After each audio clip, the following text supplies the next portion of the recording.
الحمد للہ کفا وسلام علی عبادہ الذین اصطفیٰ اما بعد۔ الحمد للہ صراط مستقیم کورس 23واں سبق ہے۔ نمبر 1 قرآن کی آیت، مومنین کی صفات۔ بسم اللہ الرحمن الرحیم۔ قد افلح المؤمنون الذین هم فی صلاتهم خاشعون والذین هم عن اللغو معرضون والذین هم للزکاة فاعلون والذین هم لفروجهم حافظون۔ ترجمہ ہے، یقیناً کامیاب ہو گئے ایمان لانے والے جو اپنی نمازوں میں خشوع اختیار کرتے ہیں، جو لغویات سے کنارہ کشی کرتے ہیں، جو زکوٰۃ ادا کرتے ہیں، جو اپنی شرمگاہوں کی حفاظت کرتے ہیں سوائے اپنی بیویوں اور ملکیت کے لونڈیوں کے، سو ان پر کچھ الزام نہیں۔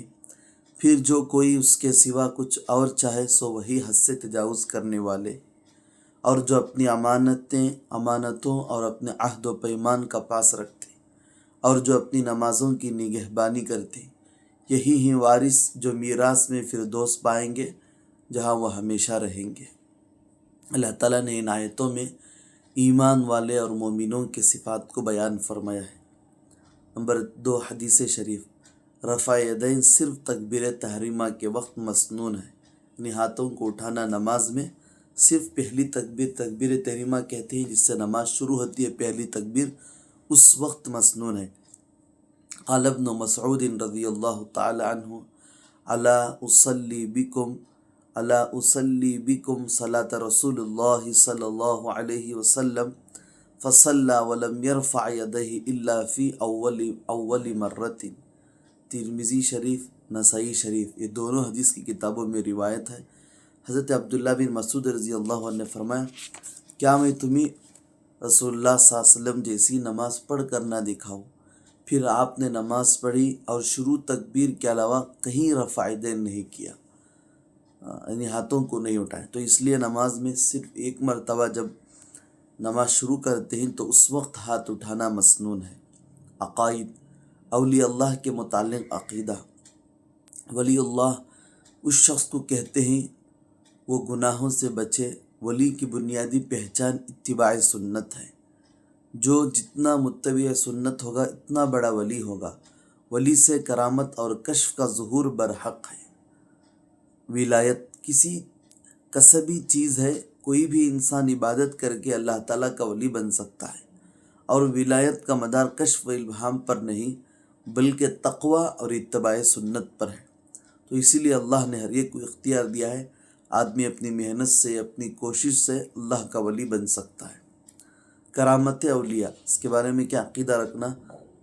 اولیاء اللہ کی کرامت برحق ہے، اور کرامت چونکہ اللہ تعالیٰ کا فعل ہے جو ولی کے ہاتھ پر ظاہر ہوتا ہے، اور اس میں ولی کے اپنے اختیار کو دخل نہیں ہوتا، اس لیے کرامت کو شرک کہہ کر اس کا انکار کرنا یا کرامت سے دھوکہ کھا کر اولیاء اللہ کے اختیارات کا عقیدہ رکھنا دونوں غلط ہیں، یعنی اس کو شرک بھی نہیں کہہ سکتے چونکہ اللہ کا فعل ہے، اور کرامت سے دھوکہ کھا کر ان کو اختیارات ہیں، سب کچھ اولیاء اللہ کو ہے، یہ عقیدہ رکھنا بھی غلط ہے۔ غیر متقی سے، یعنی جو اتباع سنت کا پابند نہ ہو، اس کے اندر تقوی نہ ہو، خرق عادت کا کام، عادت کے خلاف کوئی کام ہوگا، وہ استدراج ہے نہ کہ کرامت ہے۔ کرامت اللہ کی طرف سے ہے اور استدراج شیطان کی طرف سے ہے۔ نمبر 4 مسائل و احکام۔ جمعہ پڑھنا فرض ہے۔ نمبر 1 جمعہ کے مسائل۔ جمعہ پڑھنا فرض ہے۔ نمبر 2 جمعہ کی نماز ایک مستقل نماز ہے، اگر جمعہ چھوٹ جائے تو اس کی جگہ ظہر کی نماز پڑھنا ضروری ہے۔ جمعہ کی نماز فرض ہونے کی 8 شرطیں۔ نمبر 1 آزاد ہونا۔ نمبر 2 مرد ہونا۔ نمبر 3 صحت مند ہونا، جو آدمی بیمار ہو اس پر جمعہ فرض نہیں۔ نمبر 4 آنکھوں کا سلامت ہونا۔ نمبر 5 شہر یا بڑا دیہات ہونا۔ نمبر 6 آدمی کا خود چل کر مسجد پہنچ سکنا۔ نمبر 7 امن والا ہونا۔ نمبر 8 جس عذر کی وجہ سے جماعت چھوڑنا جائز ہے اس عذر کا نہ ہونا۔ جمعہ ادا ہونے کی 5 شرطیں۔ نمبر 1 شہر یا بڑی بستی کا ہونا۔ نمبر 2 ظہر کا وقت ہونا۔ نمبر 3 مقتدیوں کا ہونا۔ نمبر 4 ظہر کے وقت کے اندر خطبہ دینا۔ نمبر 5 اذن عام ہونا، یعنی عام اجازت ہونا سب کے لیے۔ مسنون دعا، سفر سے واپسی پر دعا، آئبون تائبون عابدون لربنا حامدون، مصنف ابن ابی شیبہ اور بخاری شریف کی روایت ہے۔ اس کا ترجمہ ہے، ہم سفر سے لوٹ کر آنے والے ہیں اور اپنی لغزشوں سے توبہ کرنے والے ہیں، ہم اپنے رب کی عبادت کرنے والے ہیں اور اس کی تعریف کرنے والے ہیں۔ بس اللہ سے دعا ہے کہ جو باتیں پڑھی گئی اللہ تعالی ہم سب کو سننے کی، سمجھنے کی اور دوسروں کو پہنچانے کی اللہ توفیق عطا فرمائے۔ آمین۔ وآخر دعوانا الحمدللہ رب العالمین۔